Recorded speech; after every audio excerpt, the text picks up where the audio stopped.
When I first saw the place on the map, it didn't even have a name. Just a patch of empty land surrounded by miles of forest. I thought it would be the perfect place to disconnect. No people, no noise, no signal. But the first night, I heard footsteps outside my cabin. Slow.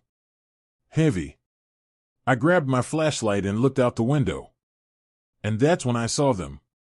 Dozens of faces staring at me from the tree line. Pale, silent, and swaying like they'd been standing there for hours. I'd been searching for quiet.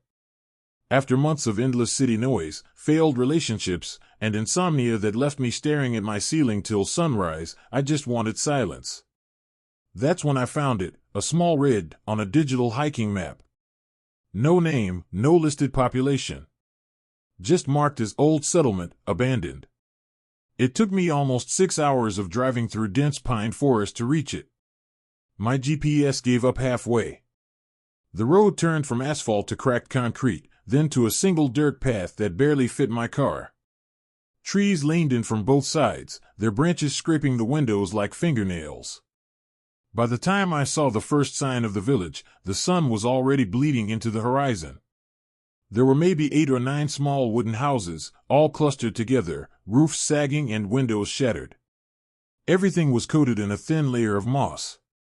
It looked like no one had been there in decades. I parked near what looked like an old well and stepped out.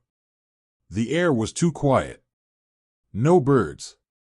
No wind. Just the faint creak of my boots against the wet ground. Inside one of the houses, I found a single chair, a broken clock, and dozens of footprints in the dust, small, bare footprints, as if made by children. But the floorboards were thick with dirt, and those prints looked fresh. I tried to convince myself it was just an illusion, maybe animal tracks or shadows. But something about them felt human. I decided to set up my tent near the edge of the clearing, close to my car. I wanted to camp for one night, take a few photos, and leave by morning. The air smelled strange, like old wood and rust. By 9 p.m., the forest around me was pitch black. No stars. No moon. My flashlight was the only thing cutting through the dark. I sat inside the tent, scrolling through the few photos I'd taken, until I noticed something that froze me. In the corner of one of my pictures, the one I'd taken near the well, there was a figure. A tall, grayish figure standing right behind me. I didn't hear anything when I took it. I didn't see anyone. But there it was, a blurry shape that looked like a person, watching me. And then, from somewhere deep in the forest, came a sound. A voice. It was whispering my name. At first, I thought I was imagining it, the voice. It was faint, like the wind curling through the trees, but it was saying my name. Slowly. Clearly. I stepped out of the tent, holding my flashlight in one hand and my phone in the other. The light beam cut through the fog, bouncing off the trees. Every sound felt amplified, the crunch of the wet ground, the creak of old branches overhead. "Hello?" I called out. My voice didn't echo. It just disappeared into the darkness. No answer. I scanned the forest again, and that's when I noticed something strange. The trees around the clearing were all marked. Small handprints, smeared in some kind of dark, dried substance. They looked like they'd been pressed there recently, and they were all facing inward, toward my tent. A chill ran down my spine. I backed away, shining the light over the tree line, and there, between the branches, I saw movement. A silhouette. It wasn't running or hiding. It was rocking, slowly, side to side, like a pendulum. I tried to speak, but my throat locked up. Then, just as I was about to step closer, the thing dropped. Like it had fallen straight into the ground. The forest went dead silent again. I rushed back to the tent, zipped it up, and sat there in the dark with my flashlight shaking in my hand. I didn't sleep. Every few minutes, I'd hear faint rustling outside, soft footsteps circling my tent, dragging sounds, the crack of twigs breaking. At around 3 a.m., the whispering came back. This time closer. Right outside. It said my name again, but it wasn't alone. There were other voices now, dozens of them, whispering different things, crying, laughing, whispering words I couldn't understand. I froze as the zipper of my tent began to move. Slowly. From the outside. I grabbed my flashlight and pointed it at the flap, and the movement stopped instantly. Seconds later, I heard the faint sound of children giggling just outside the fabric wall. That was it.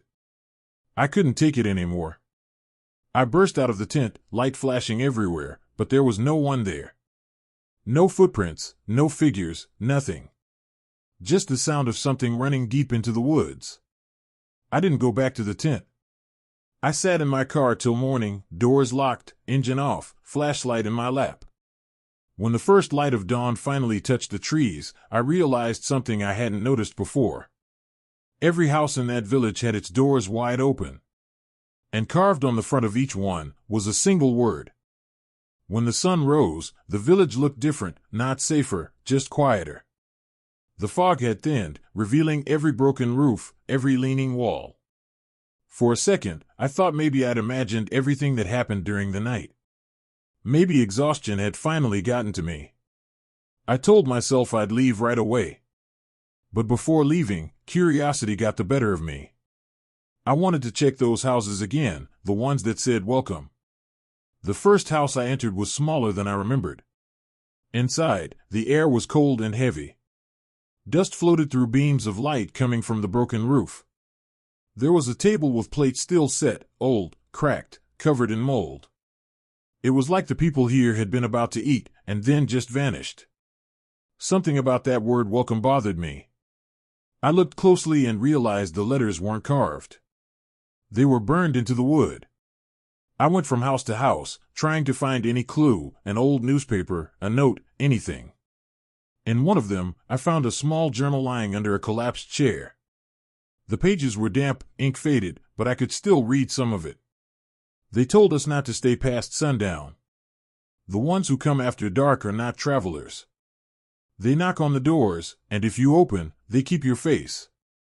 I didn't understand what that meant until I noticed something inside the fireplace. Ashes. And among them, dozens of porcelain masks. All of them shaped like human faces. Different expressions. Different sizes. And one of them looked exactly like me. I stumbled back, my heart racing. The sound of wind turned into whispers again, dozens of voices filling the air. I looked out the broken window, and that's when I saw them. They weren't shadows anymore. They were people, pale, hollow-eyed, and perfectly still. Standing in a half-circle around my car. Watching. I ran. My hands were shaking as I fumbled for my keys, jumped into the car, and turned it on. But as soon as I looked up at the windshield, they were gone. The forest was empty again. I pressed the gas and didn't stop driving until I saw the main highway. When I finally made it home that night, I locked every door, turned off every light, and told myself it was over. But the next morning, there was mud on my porch. And when I checked my phone, I found a new picture saved in my gallery, one I didn't take. It was me. Standing in front of that same village. Smiling.